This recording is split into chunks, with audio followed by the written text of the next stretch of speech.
অন্ধকারে রেশ কাটেনি, ভোর হতে ঢের বাকি। নিদ্রা ভেঙে উঠছে সবে একটি দুটি পাখি।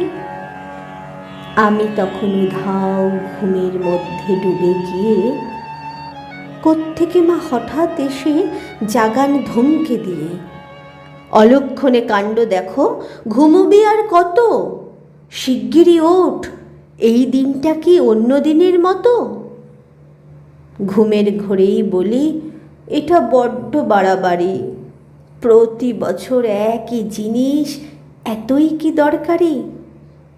দিদি বলল, কি বোকারে, ঘুমিয়েই কাটাবি, রেডিও যেই বাজবে দেখবি পুজোর গন্ধ পাবি। দিদি বেজায় ঠাট্টা করে, মা চলে যান বকে। বাধ্য হয়েই বিছানা ছাড়ি ঘুম জড়ানো চোখে। বাড়ির সবাই ব্যস্ত খুবই, সময় কি আর আছে, স্নান সেরে মা ততক্ষণে রেডিওটার কাছে।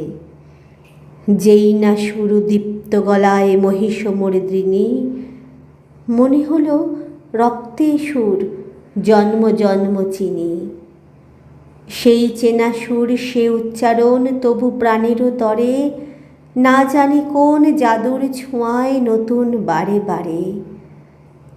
বাইরে দেখি উড়েছে পাখি কিচির মিচির ডেকে, পুবের পারে রক্তরেখা কেউ দিয়েছে এঁকে।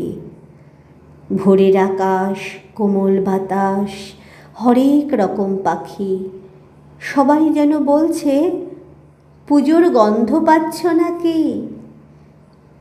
কি যেন এক খুশির দোলায় উদ্ভাসিত প্রাণ, বাতাস জুড়ে সত্যি তখন অন্যরকম ঘ্রাণ। বদলে গেছে দিন তবুও সত্যি সত্যি জানি, সবার হৃদয়ে দুলবে যখন বাজবে আকাশবাণী। আজও বিরূপাক্ষ যখন ধরেন আশ্বিনের শারদ প্রাতে, দুয়ারে খোলে বন্ধ হৃদয়ের। এত বছর পার করেও মর্যাদা অক্ষুণ্ণ, সেই চেনা সুর না বাজলে যে পুজোই অসম্পূর্ণ।